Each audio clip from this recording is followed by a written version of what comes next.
Саид, давай.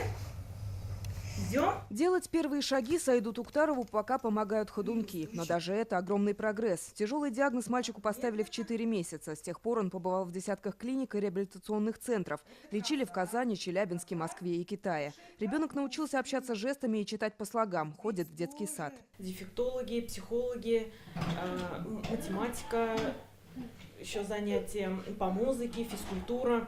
То есть полностью готовят его к школе. Мама Саида мечтает, что уже в сентябре мальчик пойдет в школу, пусть и коррекционную. Сегодняшний диагноз ребенка – гиперкибернетическая форма ДЦП. Нужен новый курс реабилитации. Стоимость оплаты 101 500 рублей. Туда входят все процедуры, ЛФК, массаж, логопед. Родители не сдаются и делают для сына все возможное. Гульнас Туктарова сейчас заканчивает медколледж, чтобы ухаживать за Саидом уже профессионально. Если у вас есть возможность помочь семье, звоните по телефону, указанному на экране. Лена Зинатульна, Ринат Сафин, ТНВ, Казань.